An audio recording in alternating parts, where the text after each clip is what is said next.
So we asked Lisa Dakis to join us today to talk a little bit about the work she does. So she is the Energy Management Director at Intermountain Healthcare, and we've worked with her in the past. Some of you may remember going to Utah Valley Hospital last spring, maybe it was late winter. And so she oversees all the hospitals, clinics, and other facilities for Intermountain Healthcare, and she's going to tell us much more about that, I'm sure.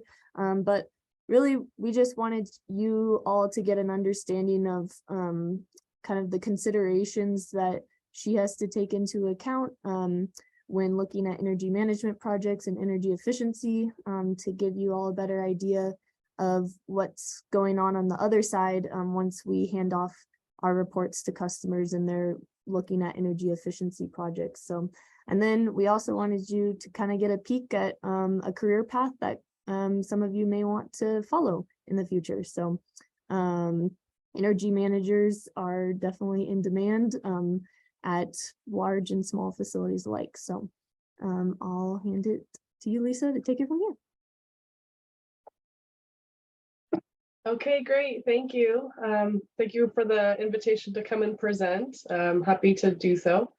I don't use Zoom that often, so if there is a chat and there are questions, I don't know how to reach that.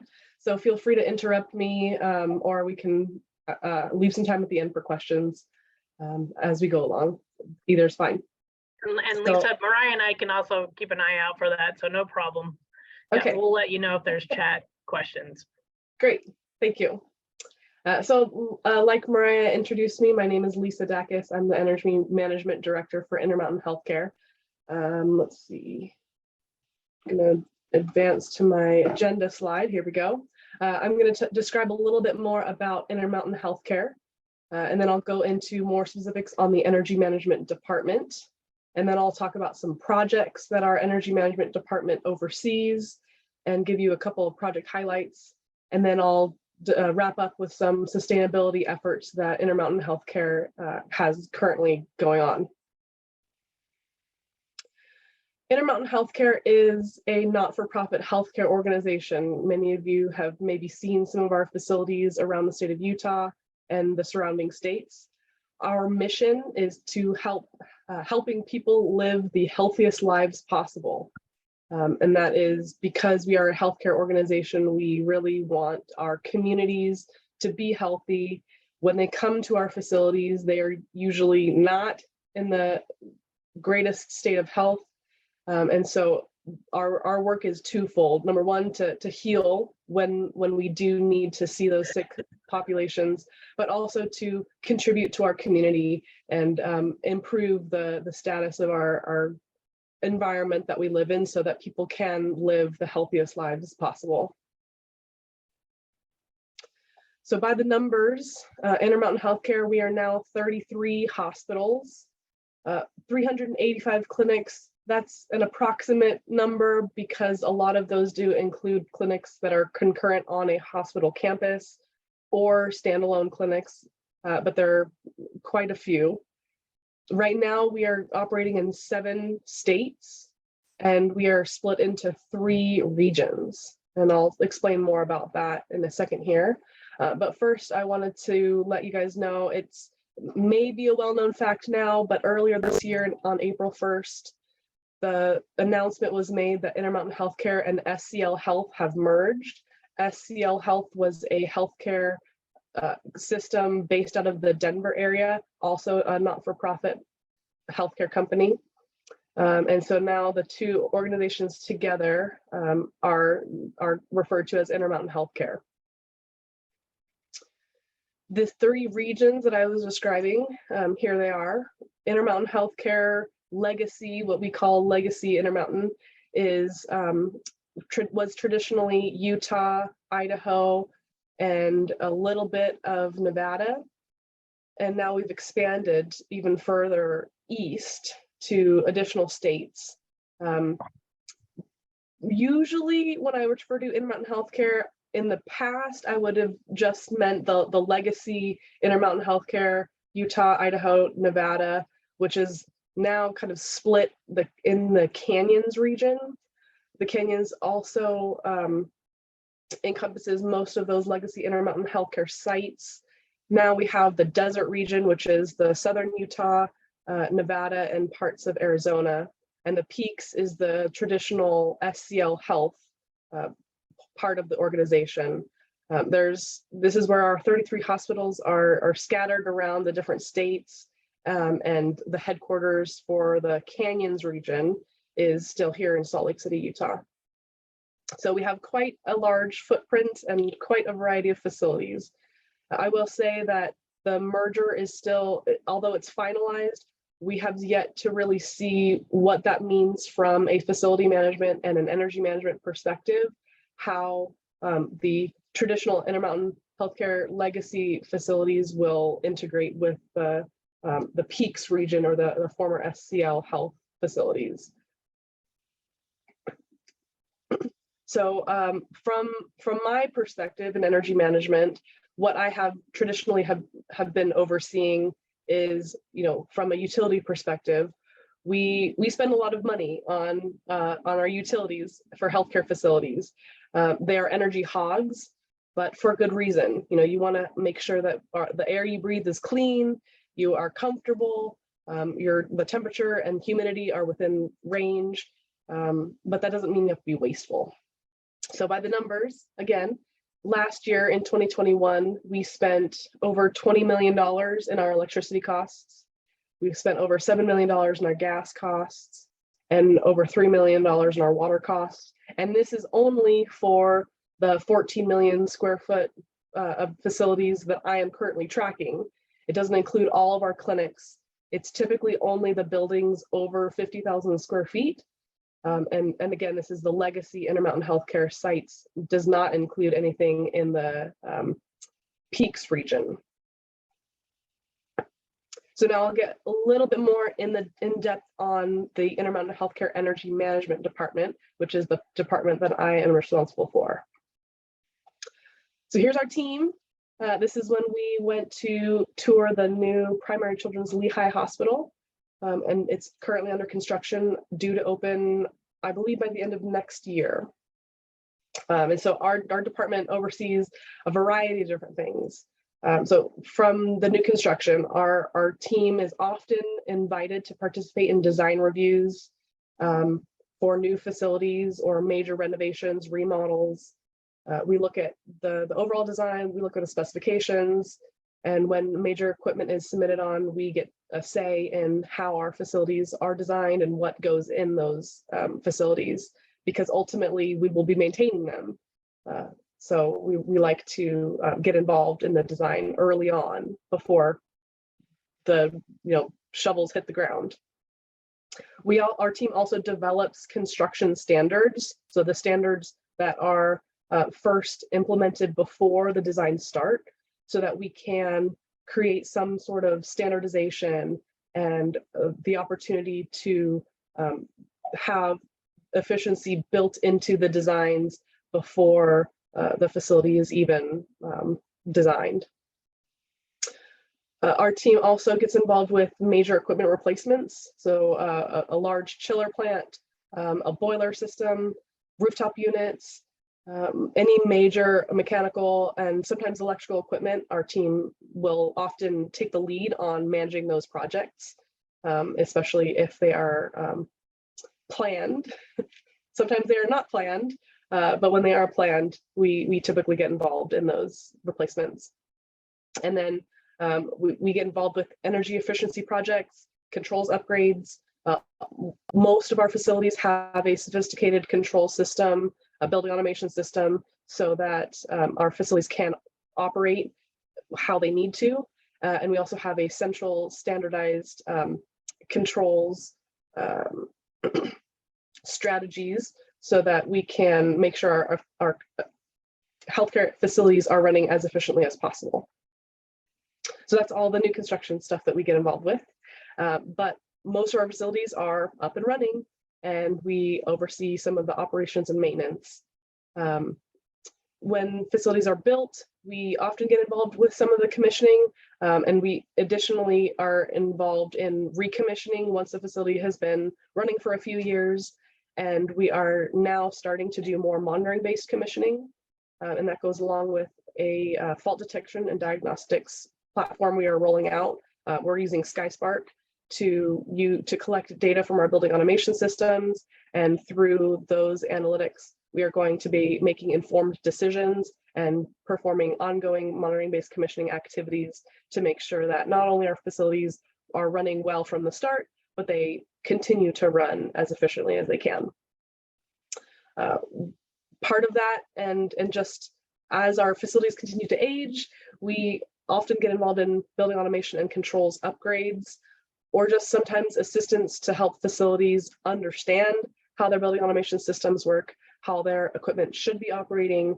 And so we also manage our contracts with our major building automation providers so that we can kind of streamline the way we utilize our external resources if we can't perform those services in-house. I also oversee our environmental engineering department of one guy. We have an environmental engineer, and his responsibility is to do permitting of new equipment, whether it's a new facility or just adding equipment to an existing facility, and the ongoing recording and reporting requirements for regulatory compliance. And lastly, we also oversee all of the utility data management. This is relationships with utility providers. We have, with the multiple hospitals and clinics, we have many different utility companies that we deal with, both on electricity and natural gas and water. It's a lot of data to keep track of, and we have a software system that helps us kind of gather all of the utility usage and cost information so that we can know how much we're paying and how much we're using, but also to track how much we're saving when we do perform energy efficiency upgrades. We also use it to benchmark our facilities to compare how one hospital is performing against another, or how one office building or clinic is performing against another. And then our team also gets involved with incentives and rebates when the utility company offers those. And that's through the projects that we're doing, whether it's the equipment replacements, new construction, or the recommissioning and monitoring-based commissioning. So that's what our team does. And this is how we're organized. So I am that dark green box right there, the energy management director. I report up to the facility management director for the system. My peers are the area manager, or the area directors rather, for the different areas. This is all still within the Canyons region. They're split between north, central, and south just because of the sheer volume of facilities. So my peers are those directors, and reporting to those directors are the different facility managers at each of the facilities. Reporting to me, I have a mix between energy engineers with backgrounds in mechanical or electrical engineering, the building automation specialists who are controls experts, and then the environmental engineer. I also have an energy manager who reports to me, who is really responsible for that monitoring-based commissioning and fault detection diagnostics platform I described.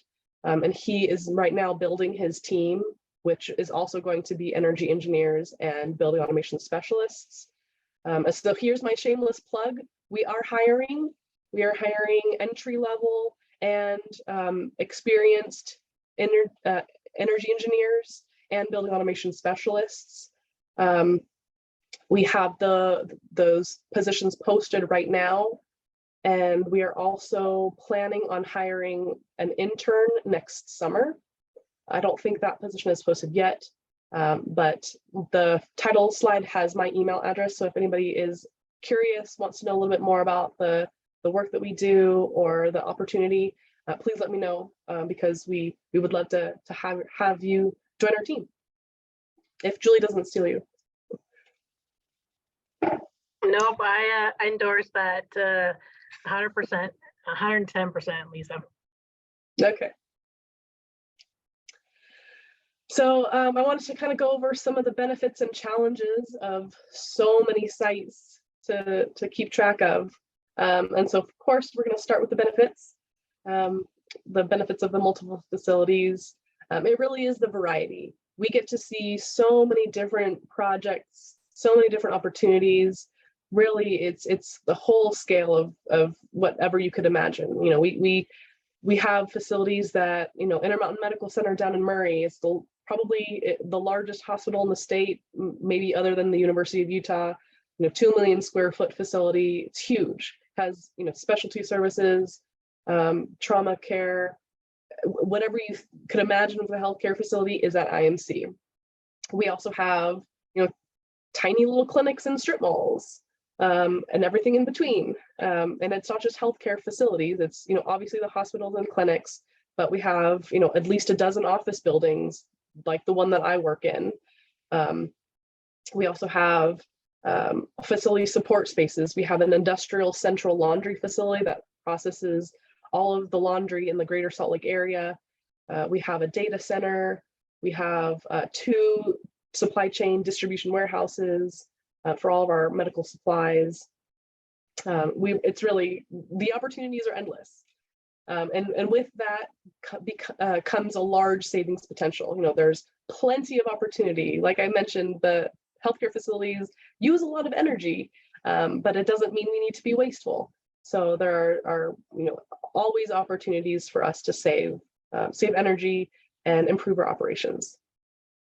One of my favorite things about working at such a large organization is really the relationships that we build with the facility staff. There are so many facilities out there that we have the opportunity to work with. We are regarded as kind of an internal subject matter expert, and a lot of our facilities really do rely on us for our expertise that they might not have in-house with their own staff. So it's really rewarding to be able to go to a facility and help them when they're struggling. They don't understand what the problem is. They don't know where to turn, and we're often, you know, there to help them out and provide support whenever they need that help. And also the other benefit of the footprint is because we are so large, we have, you know, so many millions of square feet, we really can make a meaningful impact. We can save not just, you know, millions of dollars in savings a year, but a lot of, you know, kilowatt hours and therms, and that really translates to lower emissions from power plants not having to generate that power for us, and really helping clean up our air, the air that we breathe, so that our community can be a healthier place to live. There's also the opportunities of standardization. You know, all of our facilities, they like to be designed to be unique, but our team offers that glimpse of making things standard so that it's not learning from scratch every new facility that gets built. You know, there is a little bit of consistency amongst the different facilities. And so, yes, it's a lot of work. And so here's some of the challenges that we have. It's the same exact things. It's the variety, the staff, and the footprints. And I did that intentionally because, you know, it's a blessing and a curse at the same time. Because of the variety, there are so many different facility types, the variable conditions, and how they're used. Every single facility is unique, and so learning the different nuances of each facility, you know, does take time, and it's a lot of energy. Another thing that we really do struggle with, and it's a real struggle, is the type of support that we can get from suppliers and contractors. You know, right now the footprint is, you know, basically the state of Utah, some of Idaho and Nevada that we cover. But if you're not in the greater Salt Lake area, it can be hard to get a contractor that specializes in, you know, maintaining a certain type of equipment to go down to St. George if they don't have a presence there. And so it can be really challenging. to getting supplies or getting the talent that we need to go and maintain our facilities. Same thing goes with the staff. Although we love working with our facility staff, there's a great variety in the skill set at the different facilities. And because I think the current number is 375 or so people who report up to my boss, John Ellis. That's a lot of turnover. I mean, at least a couple times a year, we have facility managers come and go, and even down to the frontline employees. They're constantly hiring and new people, and it's a lot of people to keep track of. So just as quickly as you can develop those relationships, they can leave and somebody else comes and they might not be familiar with the facility. And furthermore, the skill set really varies at the different facilities. Some locations have very diligent staff and are top notch. And that's not to say that others aren't, but they might not be as well versed in mechanical, electrical, or plumbing knowledge. And so it can be really challenging to work with them and maybe sometimes convince them why we want to take a deeper dive in their equipment and really kind of air their dirty laundry. And really what we're doing is trying to fix it. Not just with facility management, but at all the different healthcare facilities, there's a lot of different facilities staff that we have to depend on that are outside of facility management. You know, local IT to get network addresses for new equipment controllers that come online. Material management to help track down if we ordered something, you know, where does it go? So there's a lot of different people to develop relationships with and know who to contact to really get things done. Which sounds a little mundane, but it can really hinder your progress if you're stalled in a project. And so finally, our facility footprint, we have, you know, a very large geographic footprint all throughout the state of Utah. I mean, even from Utah alone, we have Park City and St. George have very different geographical and climate aspects to them, which make designing and operating facilities a little bit challenging. With our utility companies, you know, we have probably dozens, if not maybe hundreds of utility companies between the different municipal water companies and municipal power companies. Yes, Rocky Mountain Power is at about half of our facilities, but the other half is the local municipality. And all those meters, it's a lot of data to keep track of. And it's even on one campus, we could have up to a dozen or so utility meters to take a look at. So it's a lot to keep track of. And if you are interested in one of those positions that we're hiring for, that position will probably be helping us clean up some of that data that we struggle with. And the facilities, not just the where they're located, but what they look like constantly changes. Facilities are constantly going through redesigns, remodels, expansions. They change in their hours of operation. And so, you know, developing schedules, setbacks, it can be challenging when, you know, you're designing around a certain type of facility or certain operating conditions, and only to learn that, oh, next week they're starting a new construction project. And so everything changes. So just as good as it is bad, there's a lot going on, a lot to keep track of, but there's also a lot of opportunities. So it's really a fun time. So now I'm going to change gears a little bit and talk a little bit more about the projects that our department specifically gets involved with. So first I wanted to describe a little bit about how we select projects that we work on. I mean, with all the hospitals and the clinics that we take care of, our team right now we're only 8 people. Yes, we're hiring more, but that 8 people is, you know, we don't have 8 hospitals, we have many more than that. And so we have to figure out how to prioritize our workload because we can't be everywhere at once. So some of the notes that I made here about how we prioritize those projects is really coming down to how important is the project for the facility and for the patients that we serve. So the number one thing that I like to take a look at is it a compliance and comfort problem? Will it jeopardize our hospital accreditation? Will it jeopardize the safety and comfort of our patients when they're in our facilities? Then it's pretty important, and our team should probably take a look at it. If it's a comfort or compliance problem, hopefully it wasn't designed that way. Hopefully that's an easy fix of set point changes or something with the building automation that we can maybe easily fix. But sometimes, I mean, we live in a very dry state. You probably see my humidifier running in the background here.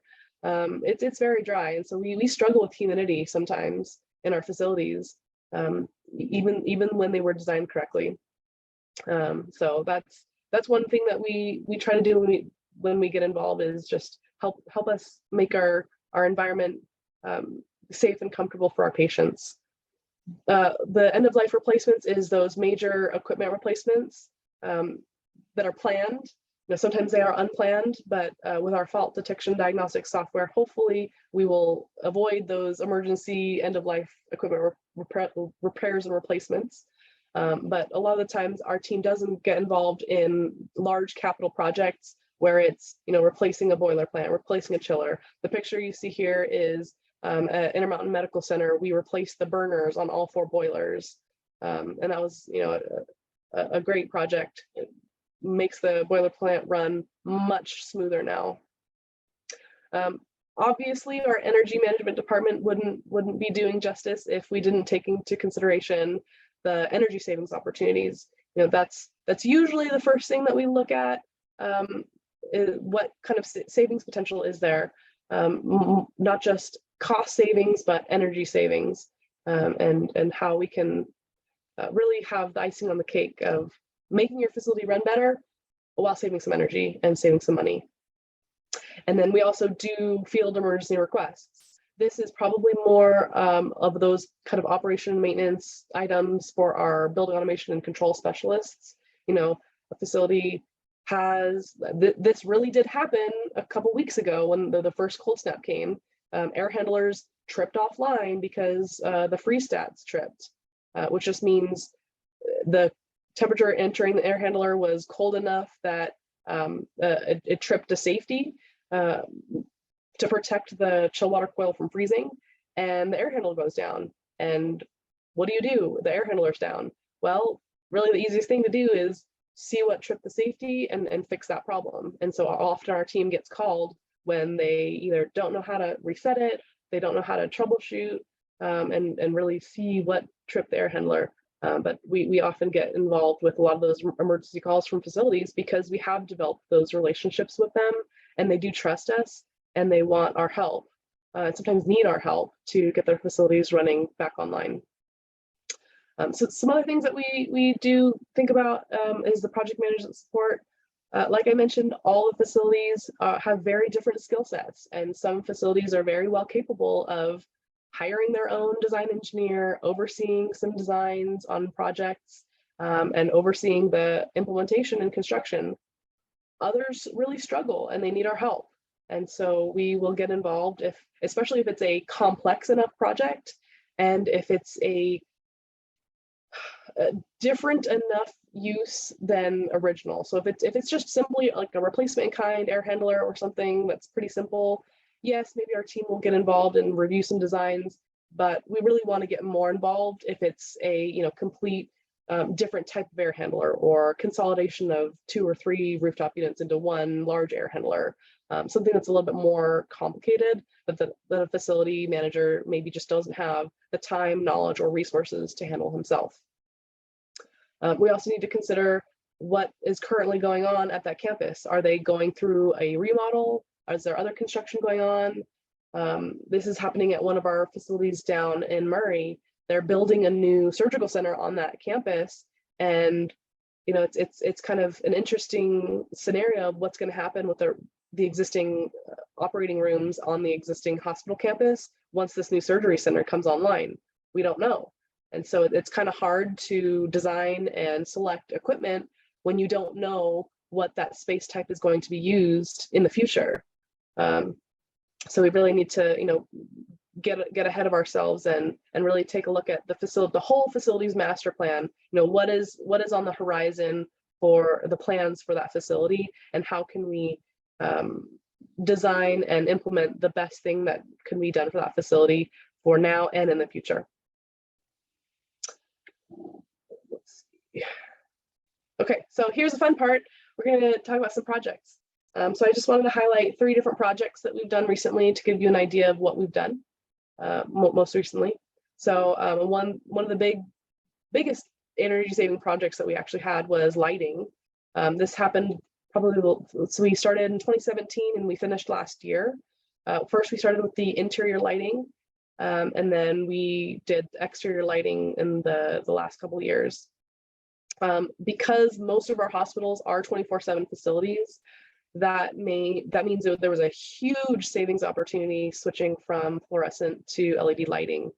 And so for our interior LED lighting, that was over $16 million kilowatt hours of year of savings, and over $1 million per year of energy cost savings, just from interior lighting alone. We standardized all of our fixtures. All of our interior fixtures are 4,000 Kelvin. Same thing with our exterior. All of our exterior lighting is now all 4,000 Kelvin color temperature. And this, for the interior lighting, it was more of a standardization on color temperature to make sure that everything looked aesthetically pleasing, but also because 4,000 Kelvin mimics outdoor sunlight conditions. And so from a medical perspective, being able to visualize and diagnose like discoloration, for instance, is a little bit easier when you have a standard color temperature. For the exterior lighting, it was a huge safety and security win for us. All of our exterior lighting came with motion control dimming controls. And so security guards really liked being able to go out to the parking lot. They know where there is motion in the parking lot because the fixtures do light up brighter when their motion detector is triggered. So the exterior lighting, the savings potential weren't as good because we do have a lot of our facilities already had some exterior lighting, but where we added the exterior LED lighting, that was, and again, over 2 million kilowatt hours per year, $180,000 per year savings, and we got some pretty good utility incentives for both projects. So, Lisa, I'll just say quickly that it's good and interesting that you bring up lighting projects. I'm going to ask you to make an argument for why lighting projects are important overall.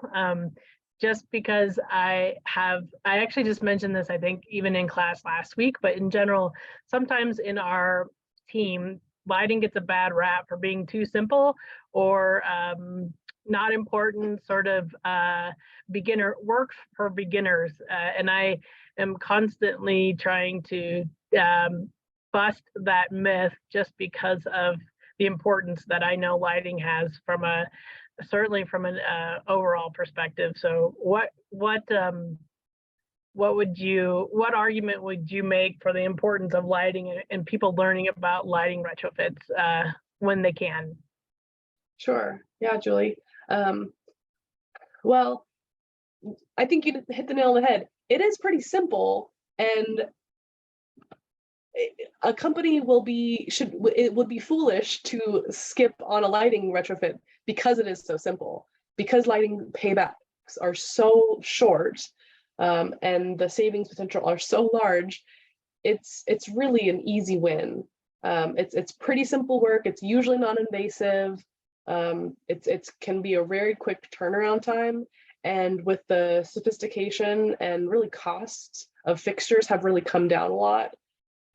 Lighting it's a very lucrative energy savings type project for anyone that doesn't already have LED. And it was a very easy sell for us to do these lighting projects.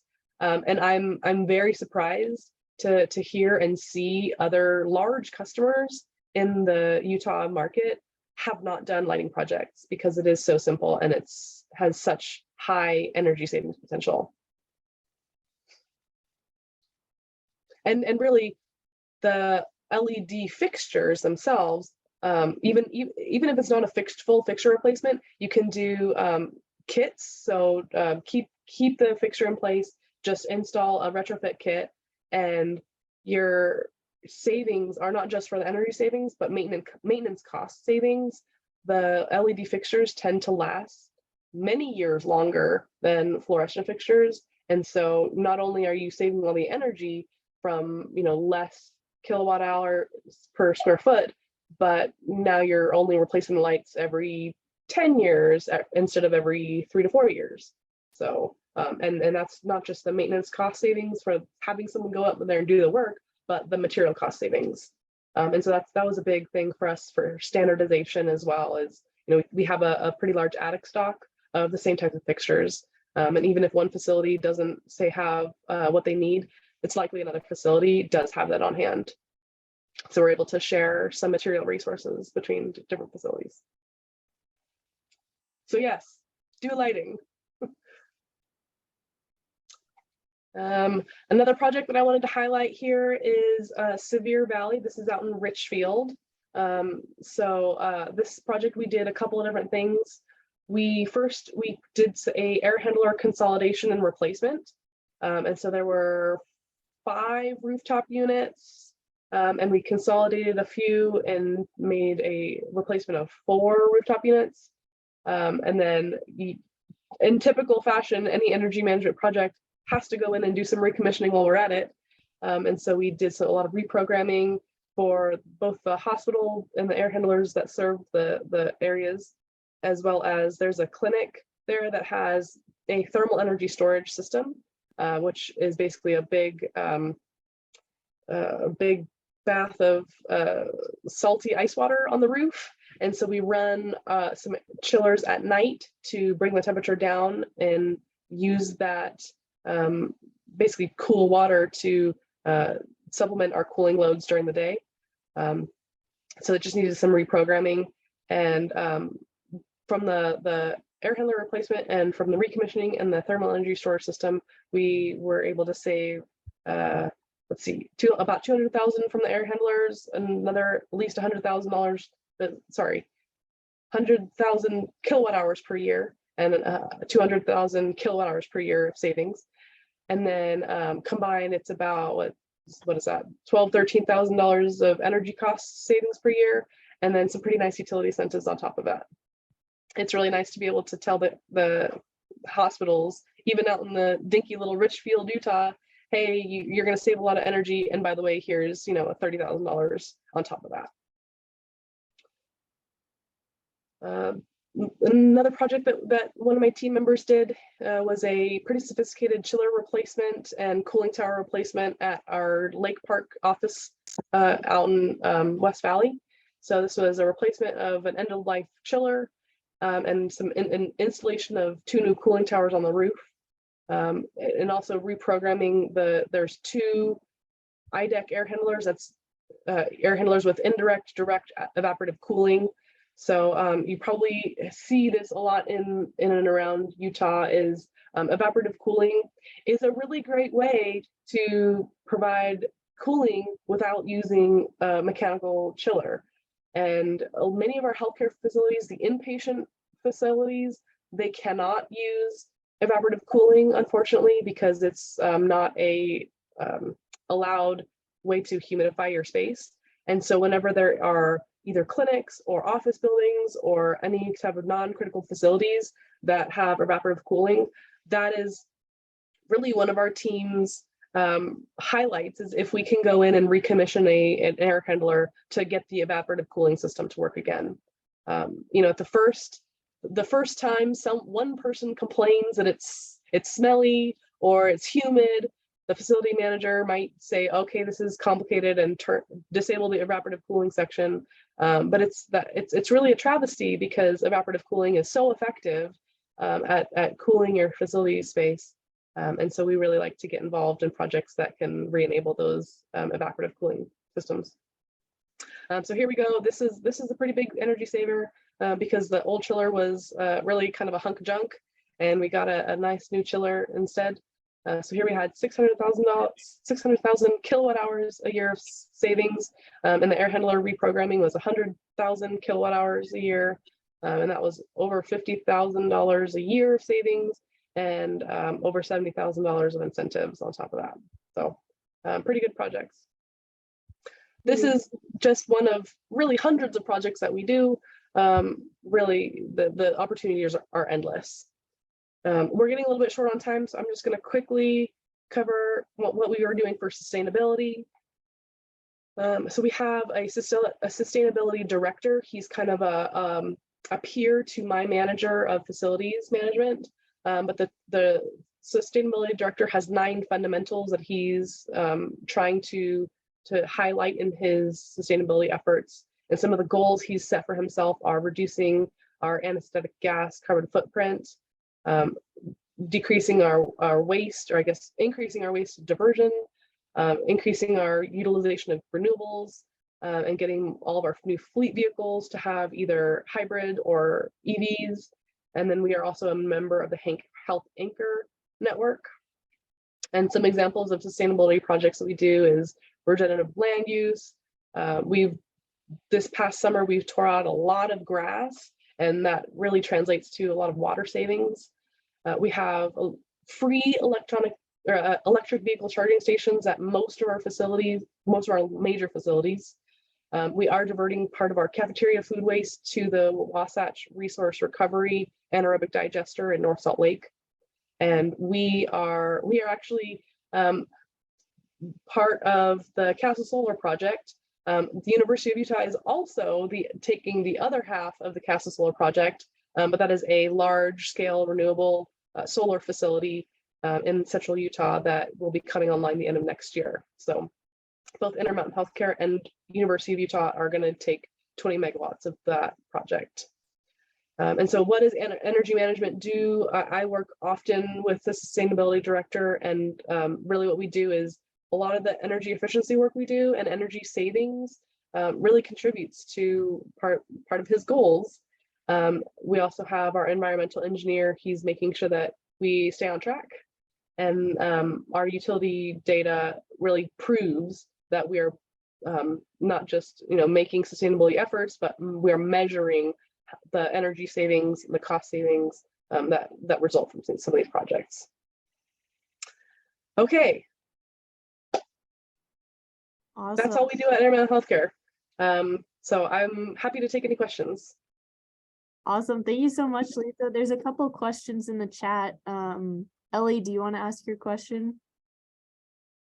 Sure. My question was that when you were talking about the projects that you're targeting, I wanted to know that what are the most challenging projects that you had? And does anyone, like someone should have a very special skills to address those, or the team of energy management can handle all the challenging projects? Well, I'll let you guys in on a little secret. We don't always have all the answers, and that's okay. Before I came to Intermountain Healthcare, I didn't know anything about healthcare. And really, all these hospitals and all these clinics, they're really just buildings that use maybe slightly more sophisticated air handling systems and other kind of types of facilities. They're just buildings. So no, you don't need any special skill sets. Anyone that's well versed in electrical, mechanical, even civil. Our environmental guy is geotechnical. The opportunities are endless, but the skill sets are very accommodating. As long as you are willing to take challenges, willing to learn when you don't know the answer. we really sometimes don't have the answer, but are willing to research it and try to get to the bottom of the problem. One of the more challenging things that we deal with is humidification, because humidity is very challenging, especially in a very dry state. And steam is typically how we humidify our spaces. And steam systems can be very challenging. They can be very problematic.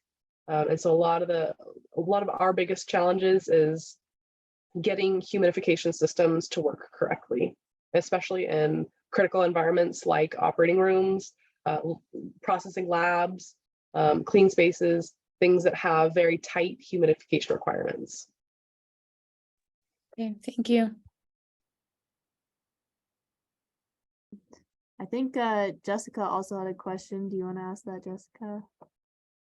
Yeah, so I was in a stepwise assessment with Mariah and Michael, and we visited your Utah Valley Hospital. Yes. And one of our recommendations was to like use monitoring-based commissioning. And I was wondering if you guys like implemented that after the assessment, or you guys already had that in other hospitals. Yes, so actually, we are in the first phase right now of implementing monitoring-based commissioning at 10 of our facilities. Utah Valley is slated for our third phase, and so we will be doing monitoring-based commissioning there in the future. We are doing monitoring-based commissioning at the Utah Valley Outpatient Center, which is the surgical building located on the same campus as Utah Valley Hospital. It's just kind of on the west, the east side. And so we do have plans to do it at the hospital, just not this year because there are so many facilities. We currently have 30 plus facilities in that the 3 phases of monitoring-based commissioning plan will be rolling out SkySpark at all those sites. So we're really excited to be doing it at the first 10 facilities. And that's why we are hiring more people. We need people to help us. Once we identify all of the opportunities at the facilities, we're going to need to go and work with the different facility teams to address all those things. So we would love your help. Cool, thank you. Hey, Lisa, just on that hiring note, I'm just gonna back you up and also conclude our session for today. First of all, did you get to your slide with your contact information? It is the first slide on my panel slide. Yes, I did have that. Mm-hmm. You want to go back to that one for a quick last peek? Especially for those of you that are newer, you hear me often say that one of the promises of being in the IC program is connecting you with the community, and especially employers and employment opportunities in the community. And I want to just point out that Lisa is case in point. Lisa, probably maybe a third of the group here might be candidates for full-time positions, but a larger part of this group is definitely internship candidates, especially in the summer, I would say. So we want to make those connections. We want our students to get out and get experience and be informed about their future decisions. So I just wanted to back up that those are the ways we would like to work with our community. And if you all have any interest in digging into anything that Lisa said more today and are curious about that internship position, please do make a point to reach out to her. Yes, well, thank you. Thanks for joining us again today, Lisa. We appreciate it. And I'm sure we'll be in touch soon. Sounds great. Thank you. All right. Thanks all. Bye-bye.